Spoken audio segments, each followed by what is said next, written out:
the music.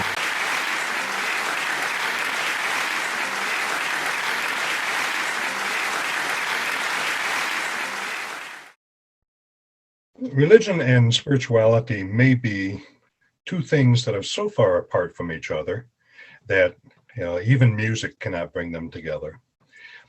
Or another way of looking at it, not the only way, but it could be that they're so heavily entwined that people use religion synonymously with spirituality and vice versa. Or another option is that there are times in religious life when music plays a very important part, and there are times when it does not. Times of silence, for instance, although some people would argue that silence is another form of music, and that's a spiritual concept. So there are areas where spirituality and religion come together, and I'm always interested in the words.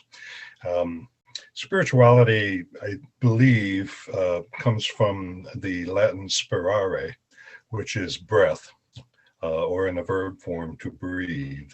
So we have things like inspire, which means we're being breathed into as we feel inspired towards something. And of course, the opposite of that is expire, when we no longer have breath, or we send our breath, perhaps our last one, out. We expire. And there is also the word relegare from Latin, which is to put into form or to make form. And from relegare, we get the word religion.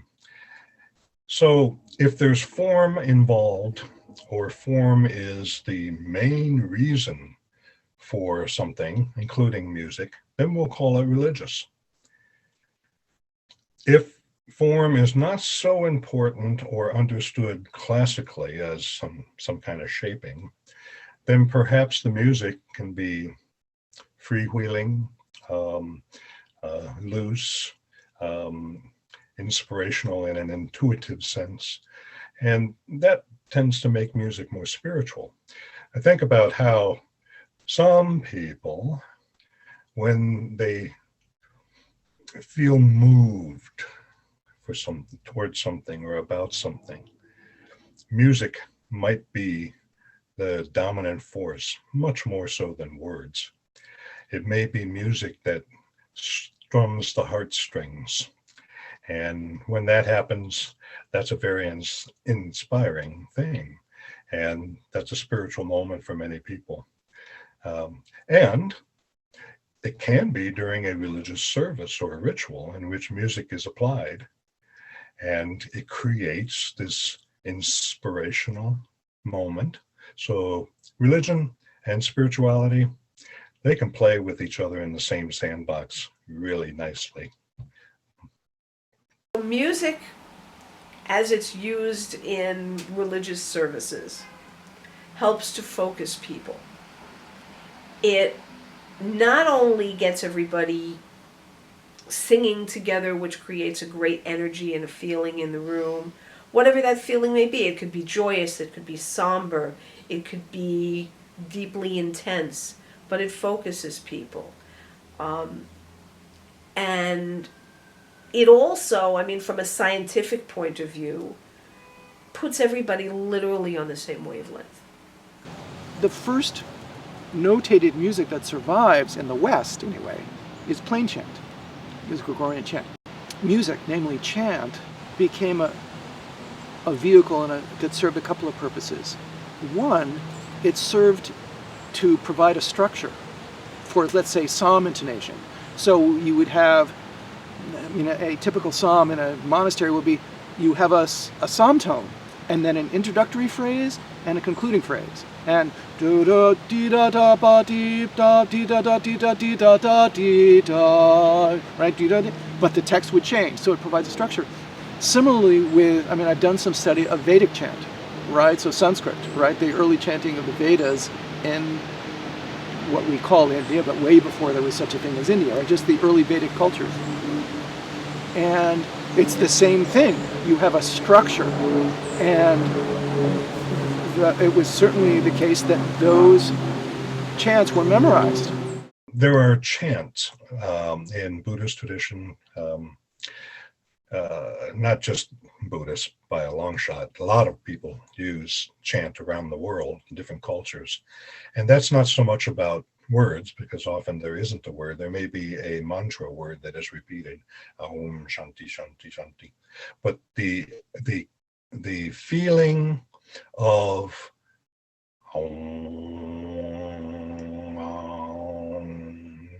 especially with the Kyoto monks in, I think it's Nepal, the conduction of sound creates the opportunity for a spiritual opportunity, a spiritual moment, a spiritual discipline. And that's become part of religious life for many Buddhists around the world. Chanting is used in Hindu. The Quran of Islam does not forbid music. Many people don't realize that. And so there are forms of music that are used in religious expression as Allah is being worshipped. When chanted, the music can help one understand the structure, can make it easy to, frankly, present and memorize it. So that's why they have call and response. Call and response is just another form of music because there's a rhythm to it. And I think that's true with all religions. There's always going to be some kind of chanting, some kind of group prayer, and that's another form of music. Music has always been a big part of the church service, and you hear some great Christian singers. There's a lot of great music in church, and I sang in the choir. I sang the Hallelujah chorus every year in my church, and I think music has always been a part of the church. Years ago, Mozart wrote for all his requiems and things for the church, and the church has inspired a lot of theater. A lot of early theater came out of religious ceremonies, and so the church has encouraged the arts. Why did my grandfather love singing hymns in the church for 70 years? Indeed, and oh my God, did he? He would sing any part. He would sing soprano part down 2 octaves, any part, he would do it. And clearly, for him, and this maybe gets at part of it, and I suspect for other communities as well, this is a way of securing community. This is a way of announcing community. This is a way of participating in a cultural tradition and a spiritual tradition that is meaningful. One of the reasons I think music is so prevalent in religion is it inspires that our spiritual core. It animates it. It touches it. It communicates with it, and it uplifts us in a way past mundane reality. It uplifts us to some other plane where we can be perhaps more receptive to the idea that there are things out there that are in some ways larger than our comprehension, or certainly larger than our ability to express. There is something about singing hymns with other people, particularly hymns that have been, in the culture for a while, and most of them have been. There's something about that is comforting. There is something about that is that again bolsters a sense of community. And there's I think part of it is, given the way hymns unfold,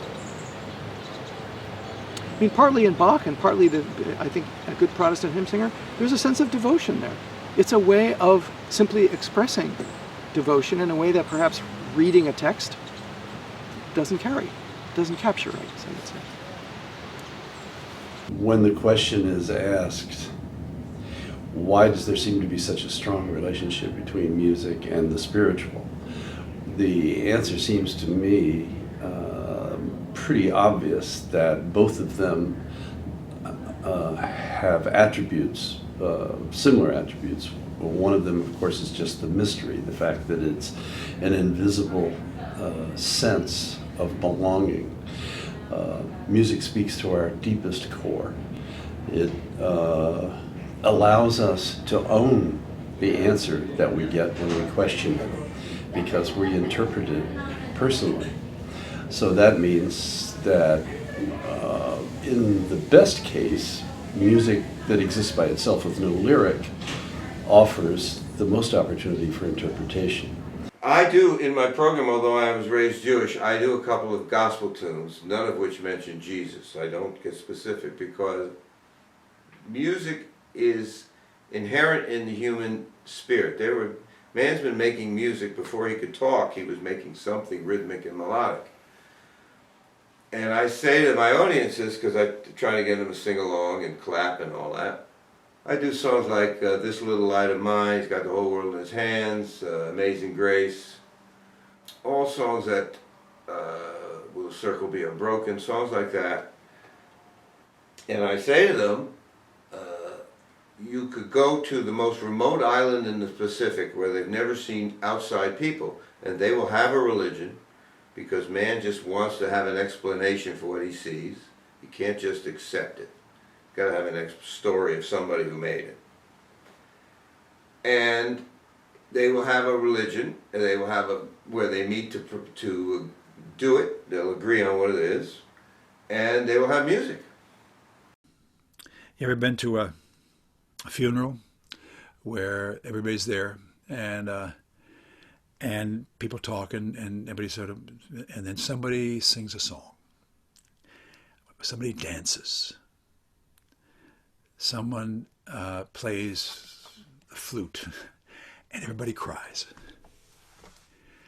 and it goes in different places. It goes in a different way into our bodies, into our minds. It connects us with some kind of, I don't know if it's centering us, I don't know, but there's my friend John Forster, as a writer, the difference between a poem and a song lyric. He says, the music does the heavy lifting. The music does the heavy lifting. It carries you, you know. So my answer is that the reason there's music and religion is everybody singing together is a magical thing. It's a religious experience. There are things in religion and in spirituality that can't be put into words, and music expresses some of those things. I tell my audience, you're never closer to your spiritual center than when you're singing. It's one of the reasons why they use music in religion, is because it's a spiritual force. Music is a philosophy to me. It's almost a religion to me. And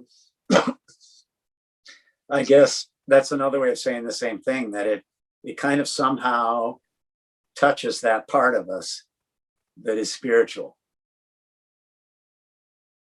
Amazing grace, how sweet the sound that saved a wretch like me.